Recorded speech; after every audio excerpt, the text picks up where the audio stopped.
예, 안녕하십니까. 건국대학교에 근무하고 있는 고중수입니다. 예, 저 주제 1의 강성진, 주제 2 정태용 두 분 교수님 발표가 너무 재미있습니다. 강성진 교수님께서 말씀하신 소득주도 성장의 배기, 저는 제발 소비 가능 성장이 왔으면 좋겠습니다. 쓸 돈이 없습니다. 그리고 청년들의 정치 참여, 저는 행정학을 공부하면서요, 정부 조직을 다루는데 지금 후보들이 막 청년들을 참여하겠다고 막 여러 공약들을 내놓는데 저는 그 공약들을 보면서 부작용이나 제약이 뭔가를 먼저 생각하게 됩니다. 예를 들어서 청년 보좌관 만든다, 각 부처 장관들마다. 그럼 각 부처에 청년 보좌관 하나 있어봐야 왕따 당합니다. 실효성이 없습니다. 기존 공직사회에서 젊은 친구 하나 바보 만들기 쉽습니다. 그래서 저는 늘 생각한 게 뭐냐면 청년 비서관 청와대에서 사이버 내각을 만들어라. 각 부처의 청년 보좌관들이 각 부처의 사이버 장관의 역할을 하면서 부처에서 청년 보좌관과 동시에 BH의 청년 비서관과 함께 사이버 내각을 형성해서 대통령과 항상 소통할 수 있는, 즉 매트리스 조직화해서 청년 보좌관들이 실질적으로 참여하고 영향력을 발휘할 수 있는 조직을 만들면 어떨까, 여기에 늘 저 생각인데요. 그렇다고 해서 지금 공약 비판했다가 혼나는 경우도 있습니다. 항상 정부는 모든 국민들로부터 가장 신뢰가 낮은 한 분야가 아닌가 생각이 듭니다. 그래서 항상 저는 생각을 합니다. 25년 전에 삼성그룹의 고 이건희 회장님께서 논란을 일으키신 말씀이 있습니다. 여러분 잘 기억하실 텐데요. 기업은 이류, 대한민국 기업은 이류, 정부는 행정은 삼류, 정치는 사류라는 발언을 하셨다가 엄청난 곤혹을 치르셨습니다. 심지어 그 당시에 투자 사업들이 다 중단되는 그런 경우도 있었습니다. 여러분 어떻게 생각하십니까? 그 말이 아직도 유효하다고 생각하십니까? 유효하지 않는 것은 기업들은 인류를 향해 가고 있다는 겁니다. 그런데 오히려 행정은 삼류에서 올라갔을까? 아니면 사류로 퇴보했을까?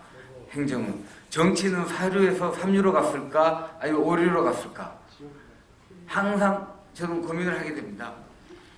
그래서 현 정부, 또 결국 정권 말기가 왔습니다. 정권 말기에 현 정부를 되돌아보면요, 여러분들 잘 아시지만 국가 부채가 얼마 늘어난 등 그런 예산이 늘었다든가 여러 가지 내용들도 있을 텐데요. 행정의 측면에서 봤을 때는 일단 공무원 숫자가 원래까지 하면 10%를 능가합니다. 즉 5년 만에 공무원이 10% 늘어나고, 정부 조직은 역대 정부 조직 중에서 제일 방만합니다. 주로 진보 정부 때 많이 방만한 경향이 있었는데 DJ 정부나 노무현 정부보다도 더 방만한 상황입니다. 그 외에도 그럼 이렇게 조직이 늘어나고 공무원 숫자가 늘어났으면 그러면 정부의 서비스, 행정은 좋아졌느냐? 별로 좋아진 건 없습니다. 아마 여러분들도 과연 여러분들이 정부를 평가하라 그러면 어렵습니다.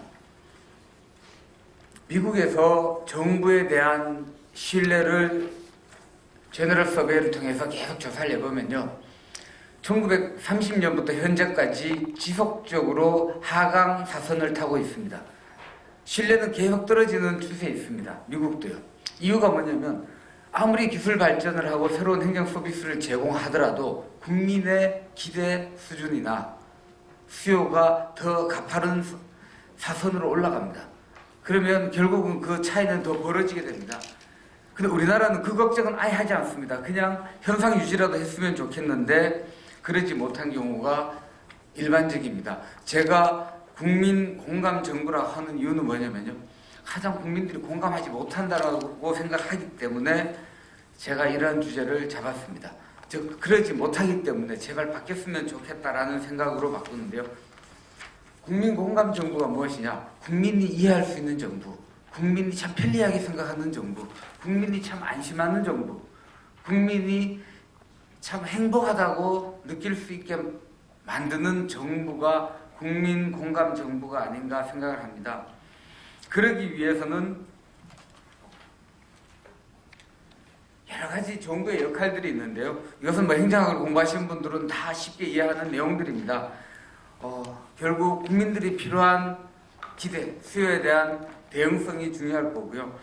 그리고 국민에 대한 무한 책임, 국민에 대해서 책임지지 않는 그러한 행태들이 갈수록 늘어납니다. 그 이유는 사회적 현상을 대변한다 그럽니다. 개인주의 성향. 나는 월급 받는 만큼만 일하겠다라고 생각하는 정부 그리고 공무원의 인식과 행태가 계속 확장되는 겁니다. 하지만 공무원은 국민 정치에 대한 봉사자라는 것이 국가공무원법, 헌법에 명시되어 있습니다. 그런데 이것이 망각되기 시작했습니다. 저 덕숭 뒤에 있는 교육과정 평가원 바로 앞에 있는 이 대리식당에 갔더니요. 점심때는 파스타, 저녁에는 스테이크와 와인입니다. 그것을 1년에 주구장창 거기만 가가지고 1년에 9억을 긁은 겁니다.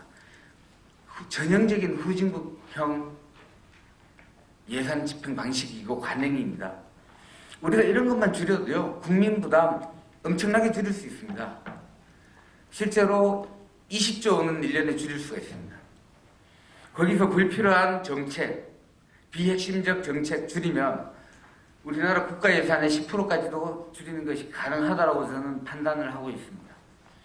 국민 부담 더 주지 말고 국민한테 더 좋은 서비스를 하자는 겁니다. 그리고 공무원들 월급 줄이지 말자는 겁니다. 줄 거 주고 더 일 잘하게 만들자는 겁니다. 일 잘하게 만들려면 중요한 것이 정부의 정책 역량을 높이는 건데요. 그 역량 정부입니다. 역량이란 것은 조직적 차원에서 역량, 즉 업무 설계를 통해 가지고 빈 시간, 빈 업무 없도록 알차게 일할 수 있도록 만들어줘야 됩니다. 공무원이 게으르다라고 비판하는 분들이 간혹 계신데요. 그분이 게으른 게 아니라 업무 설계가 잘못돼서 할 일이 없는 경우가 더 많습니다. 그리고 우리 사회가 이용하고 있는 기술을 공직에서는 아직도 반영하지 못한 그러한 사례들이 많습니다. 이런 것들이 이제 역량 정부로 가는 하나의 구체적인 방안들이라고 볼 수 있고요. 열린 정부, 책임 정부, 그리고 공정하고 정의로운 정부, 이런 것은 규범적이고요. 여러 가지 어떤 방법 측면에서 다양한 대안들이 제시될 수 있는데요. 저도 제가 이런 공약들을 좀 만드는 일을 좀 하는데요. 여기까지는 교수님들이 다 이제 아시는 내용이라서 제가 이렇게 발표를 합니다. 근데 공약은 제 아이디어이기 때문에 제가 항상 쓰려고 모아놓고 있는데 한 500개 정도를 모아놨습니다. 제가 옛날에 노무현 정부 때 재밌게 써먹었던 게요. 왜 공무원들은 출장 갔다 오면은 비행기 마일리지가 다 자기 걸로 쓰지, 나라 돈인데. 그래서 던진 아이디어가 공무원들이 출장 가면서 쌓아놨던 마일리지를 다 뺏읍시다 라고 했습니다. 왜냐면 저도 개인적으로 출장 가면 마일리지 쌓이면요, 비즈니스 한 4번 타버리면 그냥 막 올라갑니다, 등급이. 그래서 지금은 개인으로 쌓인 마일리지도 본인이 사용 못하게 합니다. 공무로만 사용하게 하죠. 즉 우리나라 1년에 10만 명 이상의 공무원이 비행기를 타는데요. 그 비행기의 마일리지만 모아도 엄청난 예산 절감이 있다라고 이야기했다가 노무현 정부 때 그걸 시행해서 제가 공직자분들한테 욕을 무지어도 먹었습니다. 너 때문에 그렇다. 근데 더 이상 저를 심하게는 비난하지 않습니다. 왜냐? 그거 말고도 제가 얼마든지 예산 줄이고 공무원들을 불편하게 할 수 있는 건 많은데요. 기본적으로 일 잘할 수 있게, 그리고 공무원들이 정당하고 예우받고 명예롭게 일할 수 있는 그러한 범위 내에서 예산 낭비를 많이 줄이고 싶은 게 제 소망입니다.